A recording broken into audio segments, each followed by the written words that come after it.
हमारा आज का वास्तविक संग्रह का जो शीर्षक है कुलोसियों की पुस्तक अध्याय 3 वचन संख्या 9 और 10 से लिया गया है।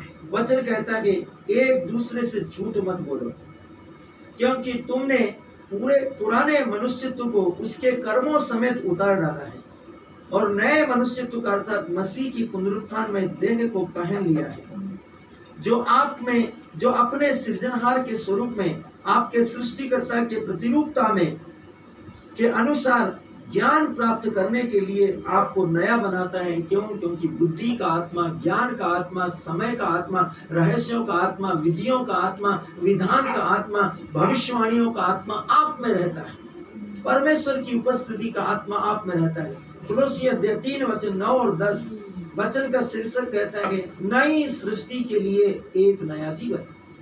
परमेश्वर का वचन कहता है आप नई सृष्टि है और आप एक नया जीवन है परमेश्वर की ओर से। जब आप इस विश्व में जन्मे थे, पैदा हुए थे, तब आप अपने माता पिता से मानवीय जीवन के साथ आए थे इस विश्व में।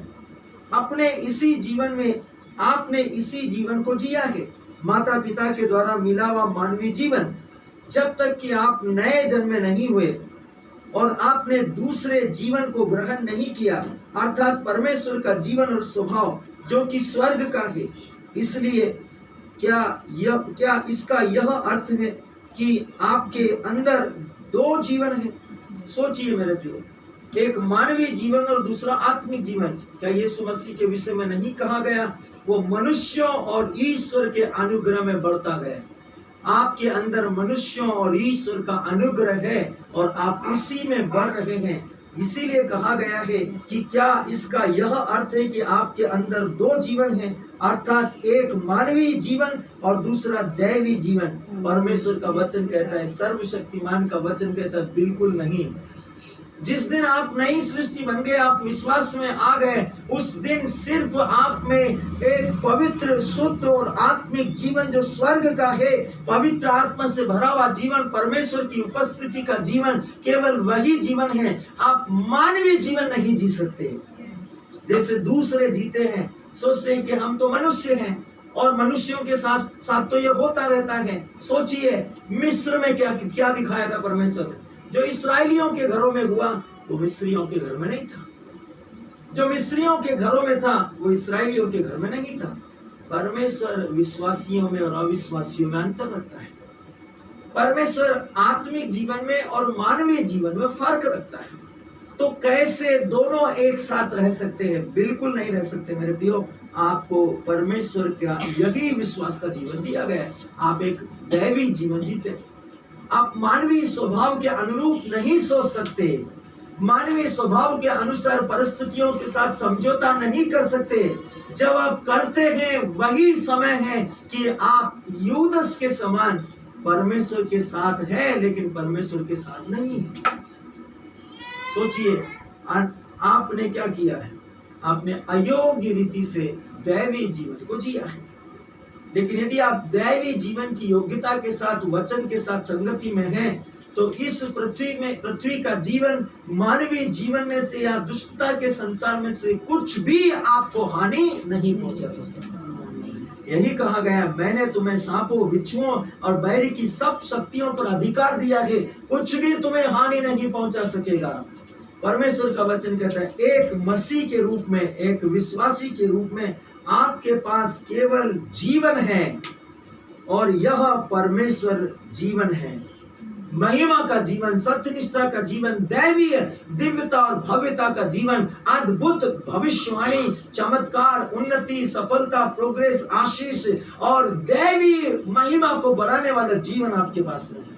मानवीय जीवन बंद हो गया था उसी दिन जिस दिन मसीह क्रूस पर चढ़ा दिया गया था, क्योंकि उसे हटाकर परमेश्वर का यह जीवन और स्वभाव ला दिया गया है। जिस दिन आप क्रूस पर गए, मसीह क्रूस पर गया, आप क्रूस पर गए। जिस दिन यीशु मसीह क्रूस पर से हटाया गया, उस दिन आप भी क्रूस पर से, जिस पाप के कारण आप वहां हो सकते थे, यीशु मसीह के बलिदान के द्वारा हटा दिए गए। अब कोई भी पाप क्रूस पर आपके जीवन की गवाही नहीं देता। परमेश्वर का वचन कहता है, सर्वशक्तिमान का वचन कहता है, आपने एक अतिरिक्त जीवन ग्रहण नहीं किया है। यह पुराने को हटाकर नए जीवन को लाया जाना था। परमेश्वर का वचन कहता है आपने एक ऐसा दैवीय जीवन को ग्रहण कर लिया है जिसने पुराने जीवन के सारे कर्मों को कपड़ों के समान अपने ऊपर से उतार कर उसे अधोलोक में डाल दिया है और एक महिमा का जीवन, सम्मान का जीवन, अनुग्रह का जीवन, सर्वशक्तिमान की उपस्थिति का जीवन ला दिया गया है। हालेलुया। दूसरा कुरिन्थी अध्याय 5:17 में बाइबल कहती है, इसलिए यदि कोई मसीह में है, यदि कोई परमेश्वर में है, तो वो नई सृष्टि है। जो कोई परमेश्वर में है, इससे अंतर नहीं पड़ता कि आप क्रिश्चियन हैं या क्रिश्चियन नहीं है, इससे फर्क नहीं पड़ता। लेकिन यदि आप मसीह में हैं, उसमें विश्वास करते हैं, उसके बिलीवर्स हैं, तो आप नई सृष्टि। पुरानी बातें बीत गई है, देखो सब बातें नई हो गई। वचन में, शब्द में सृष्टि का इस्तेमाल हमें बताता है। परमेश्वर का वचन कहता है, सर्वशक्तिमान का वचन कहता है, वचन में शब्द सृष्टि का इस्तेमाल हमें बताता है कि इसका वर्णन किया जा सकता है, इसका निर्माण किया जा सकता है। वह कुछ नया और विचित्र है जिसे विश्व पहचान नहीं सकता, क्योंकि इसने इसे पहले कभी नहीं देखा था।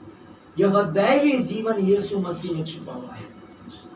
जब आप मसीह में हैं तभी नई सृष्टि है।